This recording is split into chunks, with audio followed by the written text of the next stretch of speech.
अच्छा। गांव में जो भी तालाब ने सड़कें नहीं बनती उसमें सचिव और सरपंच वही खा जाते पैसे। देखने में आ रहा था कि केंद्र से सरकार का फंड तो बहुत ज्यादा जा रहा था इस योजना के नाम से, पर वास्तविक धरातल पे उस योजना का फायदा आम जनता को मिल ही नहीं पा रहा था, ग्रामीणों को मिल ही नहीं पा रहा था। गांधी जी ने जीवन भर राम जी का नाम लिया, राम राज्य की स्थापना की उन्होंने परिकल्पना करी और मरते मरते भी उन्होंने राम का ही नाम लिया।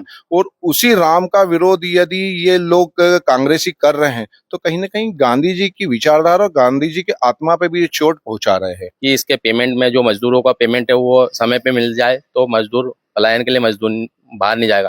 नमस्कार, आप देख रहे हैं नवभारत टाइम्स और मैं हूं आपके साथ नमन। यदि बात करें तो केंद्र सरकार ने मनरेगा को बदल करके अब वीबीजी राम जी जो बिल है वो संसद में पेश किया और इसी के साथ साथ संसद में ये पेश यानी लोकसभा में जो है ये बिल पास भी हो गया। वहीं अब इसके बाद लगातार जो है मजदूर यूनियन और अलग अलग तरह से जो मजदूर है वो इस बिल का कहीं स्वागत करते नजर आ रहे हैं तो कहीं इस बिल का विरोध भी जो है होता नजर आ रहा है। यदि इस बिल को देखें तो इसमें जो प्रावधान है उसमें 100 दिन का रोजगार बढ़ा करके 125 दिन कर दिया गया है। इसी के साथ साथ अलग अलग प्रावधान भी इस बिल में रखे गए हैं। वहीं यदि बात करें तो सड़क से लेकर सदन तक का कहीं ना कहीं इस बिल का विरोध भी देखने मिला और इस बिल का समर्थन भी जो है लगातार देखने मिल रहा है। लेकिन इसकी ग्राउंड पर रियलिटी क्या है, क्या मजदूर यूनियन इस बिल को एक्सेप्ट करते हैं, यानी इस बिल के साथ क्या मजदूर और मजदूर यूनियन आगे बढ़ना चाहते हैं या फिर वो इस बिल के अलावा और भी अलग बदलाव जो है वो सरकार से कहीं ना कहीं चाहते हैं। हम सबसे पहले मजदूर यूनियन के जो नेता हैं उनसे बातचीत करते हैं और उनसे जानते हैं कि किस तरह से इस बिल को जो है वो देखते हैं। सबसे पहले आपका स्वागत है। मेरा आपसे सीधा सवाल है, आपके पास लगातार मजदूर आते हैं, अपनी अपनी समस्याएं लेकर के आते हैं, आप लोग लगातार जन आंदोलनों में भी जो है जुड़ते हैं, मजदूरों के आंदोलनों में जुड़ते हैं। क्या लगता है, मनरेगा है, मनरेगा का नाम बदल करके वीबीजी राम जी कर दिया गया है, मजदूरों की समस्या कहीं ना कहीं इससे हल होती आपको नजर आएंगी या फिर आने वाले वक्त में कोई और बदलाव जो है इस बिल में या फिर इस तरह की चीजों में करने की आवश्यकता केंद्र सरकार को कहीं ना कहीं लगती है? क्या मानते हैं इस बिल को लेकर के? ये जो बिल लाया गया है ये रियली में योजना तो वही है, विचारधारा वो है, पर उसमें संशोधन किया गया है। क्योंकि जिस विचारधारा से वो जो पहले योजना लाए थे उस विचारधारा को मानने वाले लोग, आप उसी पे वो उदाहरण दे देता हूँ, जो लोग 25 रुपए कमाने वाले को गरीब नहीं मानते थे, गरीबी रेखा के नीचे नहीं मानते थे, उस विचारधारा के लोगों ने बिल लाए थे।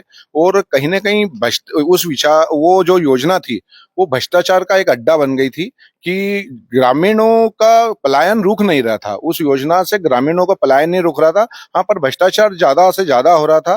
देखने में आ रहा था कि केंद्र से सरकार का फंड तो बहुत ज्यादा जा रहा था इस योजना के नाम से, पर वास्तविक धरातल पे उस योजना का फायदा आम जनता को मिल ही नहीं पा रहा था, ग्रामीणों को मिल ही नहीं पा रहा था। उसका परिणाम हुआ कि लोगों का पलायन ज्यादा से ज्यादा हुआ। पर जब मोदी जी ने ये सब चीजें देखी कि फंड तो बहुत जा रहा है पर योजना का फायदा नहीं मिल रहा है लोगों को, तो फिर उसमें उन्होंने संशोधन करा। और संशोधन ये करा है कि भाई ये 100 दिन के 125 दिन करे। और जो ग्राउंड पे जब उन्होंने ये चीजों के बारे में जानकारी ली, जब उस पर रिसर्च करा तो उसमें संशोधन करा। पर उसमें कुछ लोग, जो इस योजना का नाम है जी राम जी, तो गांधी जी ने जीवन भर राम जी का नाम लिया, राम राज्य की स्थापना की उन्होंने परिकल्पना करी और मरते मरते भी उन्होंने राम का ही नाम लिया। और उसी राम का विरोध यदि ये लोग कांग्रेसी कर रहे हैं तो कहीं ना कहीं गांधी जी की विचारधारा और गांधी जी की आत्मा पे भी ये चोट पहुंचा रहे हैं। क्या लगता है, जब इस तरह का बिल कहीं ना कहीं आ जाएगा तो मजदूरों की समस्या, एक धड़े की जो समस्या है, मजदूरों की समस्या है, वो कहीं ना कहीं इससे जो है हम कहें कि सॉल्व होने लग जाएंगी, उनका कोई जो है हम कहें कि निराकरण मजदूरों को मिल जाएगा? हाँ, क्या है कि अभी आपने पूछा कि उसके अंदर पूर्व में आपको क्या कंप्लेन आती थी, तो पूर्व में मेरे को ये कंप्लेन आती कि भैया हमारा जॉब कार्ड बना दिया है और वो मंत्री के पास पड़ा है और वो मंत्री बोले यानी मशीनों से और इनसे काम करवा लेता है, तालाब का काम है या जितने भी काम उसके अंदर वृक्षारोपण के काम है, ये जो भी काम निर्माण कार्य होते थे वो सब वो ठेके में देके और मशीनों से और प्राइवेट लोगों से करवा लिया करते थे। और ये लोग सिस्टम वाले लोग उनके जॉब कार्ड रख लिया करते थे, फिर उनके नाम से पेमेंट ले लेते थे। फिर श्रमिक रहता था, वो कौन से दुश्मनी लेगा, सिस्टम से तो दुश्मनी ले नहीं सकता। फिर उनके अकाउंट में पेमेंट आता था और वो मंत्री उनसे जाके पेमेंट ले लेता था। यानी कि मजदूर को उसका योजना नहीं मिलती थी, उसका ऑनलाइन पेमेंट भी आता था, पर वो मजदूर से जो सिस्टम वाले लोग वो पेमेंट ले लेते, है ना। धरातल पे मजदूरों से काम न कराते हुए मशीनों से ही काम कराया जा रहा था। आपसे बात करेंगे। आप भी ग्रामीण इलाकों से जुड़े हुए हैं, मजदूरों के नेता भी माने जाते हैं, साथ ही साथ इन कामों को आप देखते हैं, मजदूरों के कामों को आप देखते हैं। क्या लगता है, कैसे इसे देखते हैं? मजदूरों को आने वाले वक्त में कोई निराकरण हो पाएगा? इस बिल का नाम अब बदल दिया गया है, इस बिल को बदल दिया गया है, प्रावधान इसमें कई अलग अलग तरह के लाए गए हैं। क्या लगता है कितना फायदा मजदूरों को होगा? ये योजना के तहत अगर प्रतिदिन जिस तरीके से ग्रामीणों में, अगर ग्रामीणों को मजदूरी जिस तरीके से सरकार चलाना चाहती है उस तरीके से अगर उनको रोजगार मिलता रहेगा तो कोई भी पलायन नहीं होगा। क्योंकि 125 दिन की मजदूरी एक परिवार में बहुत होती है, एक जॉब कार्ड पे। तो अगर इस योजना को धरातल पे पूरी तरीके से लाया जाएगा तो ये योजना बहुत अच्छी है। आज आप देख रहे हो गांव के गांव खाली हो रहे हैं, पूरे गांव में मजदूरी करने के लिए व्यक्ति नहीं मिलता है। तो अगर इस योजना को बिल्कुल सिस्टम से चलाया जाए तो बहुत ही अच्छी योजना है। कोई भी अपना घर बार छोड़ के अन्य जगहों पे जाना नहीं चाहता, लेकिन क्या सिस्टम इतना बिगड़ा हुआ है, आप मजदूर को तो मजदूरी नहीं मिलेगी, उसके जॉब कार्ड पे जरूर 125 दिन भरा जाएंगे, लेकिन वो क्या है, पूरा सिस्टम बिगड़ा हुआ है, पूरे मशीनरी से काम होता है, इसके कारण मजदूर को पलायन करना पड़ता है। अच्छा, आप ये बताएं कि किस तरह से जॉब कार्ड बनता है, कैसे मजदूर इस योजना का लाभ लेते हैं और कैसे आने वाले वक्त में मजदूर इस योजना का लाभ ले सकेंगे? ये पंचायत सचिव इस जॉब कार्ड को आपने को एक आवेदन करना पड़ता है, बहुत सरल इसकी प्रक्रिया है। एक आवेदन करते हैं, 1 घंटे में जॉब कार्ड तैयार हो जाता है और उस पे 125 दिन की न्यूनतम मजदूरी है। अभी वर्तमान में सरकार द्वारा 261 रुपए की मजदूरी पर व्यक्ति पे है और एक अभी 100 दिन था, अब बढ़ा के सरकार ने इसको 125 दिन कर दिया गया है। तो उस हिसाब से गांव के हिसाब से बहुत अच्छी योजना है, मगर धरातल पे इसमें थोड़ा पैसा भी लेट आता है, जो मजदूर उसके कारण भी परेशान हो जाता। तो मैं आपके माध्यम से, आपके चैनल के माध्यम से सरकार से यही गुजारिश करना चाहता हूँ कि इसके पेमेंट में जो मजदूरों का पेमेंट है वो समय पे मिल जाए तो मजदूर पलायन के लिए मजदूर बाहर नहीं जाएगा। और रही दूसरी बात ये है कि इसके लिए जो सरपंच सचिव जो मजदूरों को ना मजदूरी करते हुए जो मशीनों से काम कराए, इसके ऊपर भी थोड़ा विशेष तौर पे ध्यान दिया जाए। इसमें सभी की जवाबदारी है, ताकि वो मजदूर से ही काम हो तो मजदूर को भी मजदूरी मिलेगी और बहुत अच्छा रहेगा इस सिस्टम से। चलिए, तो देखा आपने, जो मजदूरों से जुड़े लोग हैं वो भी कहीं ना कहीं मानते हैं कि ये जो बिल है, ये जिस तरह से अब नए कलेवर में आएगा तो कहीं ना कहीं मजदूरों को इससे सीधा फायदा होगा। मजदूरों से बात कर लेते हैं और उनसे जान लेते हैं कि जिस तरह से ये बिल कहीं ना कहीं नए कलेवर में आ रहा है, कितना फायदा उनको होगा और क्या मनरेगा का फायदा अभी मजदूरों को मिल पा रहा है या नहीं मिल पा रहा है। चलिए, आपसे बात करेंगे। मनरेगा जॉब कार्ड की बात हो रही है, आप भी चूंकि पलायन करके अलग अलग जगहों पर जाते होंगे, अलग अलग जगह पर काम करते होंगे, लेकिन अब सरकार कह रही है कि पलायन करने की आवश्यकता नहीं होगी, आपको जहां है वहीं काम हम दे देंगे। क्या लगता है, कैसे सरकार की इस योजना को देखते हैं? जॉब कार्ड तो बना है पर योजना नहीं मिल रही, कुछ नहीं अच्छा, अभी योजना का फायदा मिल पा रहा है? नहीं मिला। अच्छा, अब सरकार बोल रही है कि योजना का फायदा मिलेगा। मिलेगा, अब मिलेगा। अच्छा अच्छा, तो अब आपको लगता है कि आपको अपनी ही जगह पर काम मिल जाएगा? हाँ मिल जाएगा। अच्छा, तो फायदा होगा उससे कहीं ना कहीं। हाँ।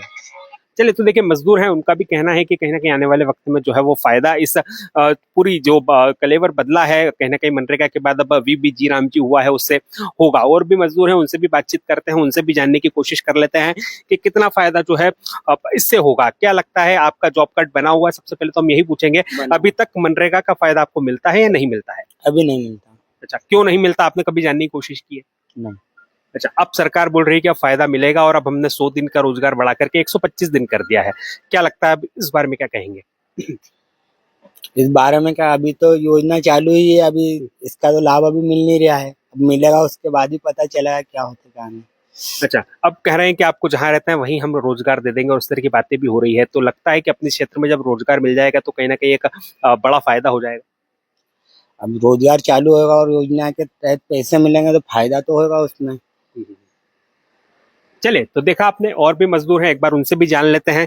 क्या लगता है, कैसे मनरेगा योजना को देखते हैं? मनरेगा योजना कभी सुना है आपने कि इस तरह की कोई योजना मजदूरों के लिए होती है? हाँ होती है, मनरेगा योजना है। अच्छा, हाँ। कभी आपको इसका फायदा दिलाने की कोशिश की गई है? आपको फायदा मिलता है? नहीं मिलता हमें। अच्छा, गाँव में जो भी तालाब ने सड़कें नहीं बनती उसमें सचिव और सरपंच वही खा जाते पैसे। अच्छा अच्छा, आप लोगों को फायदा नहीं मिलता? नहीं मिलता उसमें। अच्छा, अब सरकार बोल रही है कि अब फायदा मिलेगा, अब हमने इसका कलेवर भी बदल दिया है और इस योजना को नए तरीके से भी लेकर के आ रहे हैं, तो अब संभावना है कि मोदी सरकार के बाद अब इस तरीके से काम कर रही है तो फायदा मिलेगा? हाँ, इसका अगर मिल सकता है, अगर योजना चालू हो जाए तो। अच्छा, तो देखा आपने, मजदूर हैं जिनका स्पष्ट तौर पर मानना है कि यदि ये योजना का कलेवर बदला गया है, यदि इसकी प्रक्रिया भी जो है बदली जाती है और सरकार इस पर विशेष ध्यान देती है, तो कहीं ना कहीं आने वाले वक्त में मजदूरों की समस्या का समाधान होगा। एक आखिरी सवाल आपसे फिर से हम लेना चाहेंगे कि लगातार इसका विरोध भी हो रहा है, लगातार अलग अलग तरह की बातें हो रही है, मजदूरों से भी हमने जानना चाहा, अब तक कोई किसी तरह का योजना का फायदा नहीं मिल रहा। क्या लगता है, आप भी मजदूर यूनियन से जुड़े हैं, आने वाले वक्त में किस तरह की प्लानिंग होगी कि मजदूरों को इस योजना का फायदा कहीं ना कहीं मिल पाए? जिससे क्या हो रहा है कि अभी हमने देखा है कि पलायन हो जाता तो जो ग्रामीण क्षेत्रों के अंदर फसल का जो जैसे गेहूं की फसल तो सोयाबीन होती है, तो ग्रामीणों में मजदूरी नहीं मिल पाते हैं। क्यों? क्योंकि वो सब पलायन कर चुके रहते हैं। यदि अभी जो नई योजना है उसके अंदर ग्रामीणों के अंदर जो क्षेत्र बढ़ा दिए गए हैं, सोच बढ़ा दी गई है, प्रैक्टिकली और थ्योरी में जो अंतर होता है वही करा गया है कि अब उनको जैसे किसानी के काम में भी उनका योगदान दिया जाएगा, उनको जो वास्तव में काम ग्रामीण क्षेत्रों में जिन चीजों की जरूरत लगती है, जो स्किल की जरूरत लगती है, वो स्किल ही उनसे कराई जाएगी और उस तरीके से कराई जाएगी कि इसमें भ्रष्टाचार पूरी तरीके से खत्म कर दिया जाएगा। जो ग्रामीण है उसको पूरी तरीके से रोजगार मिलेगा। उससे ये फायदा होगा कि जो ग्राम है, जो ग्रामीण क्षेत्र है, जो गांव है, वो संपन्न होंगे। संपन्न होने से रहेगा कि पलायन रुक जाएगा।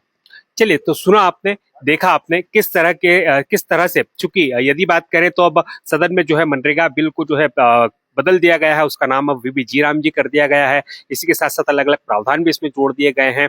वहीं आपने देखा, हम अभी जमीनी स्तर पे ग्राउंड जीरो पर हैं, जहां हमने मजदूरों से बात की, मजदूर नेताओं से बात की, तो उनका भी स्पष्ट तौर पर मानना है कि अभी तक जिस तरह की व्यवस्थाएं चली, हो सकता है आने वाले वक्त में व्यवस्थाएं और भी मजबूत और भी सुचारू रूप से आगे बढ़ सकती है। बहरहाल अब ये देखने वाली बात होगी कि आने वाले वक्त में किस तरह से वीबी जी राम जी का सीधा इफेक्ट जो है वो ग्रामीण इलाकों में देखने मिलता है और वहां के मजदूरों का जीवन यापन किस तरह से जो है सरल हो पाता है। इंदौर से नवभारत टाइम्स के लिए नमन।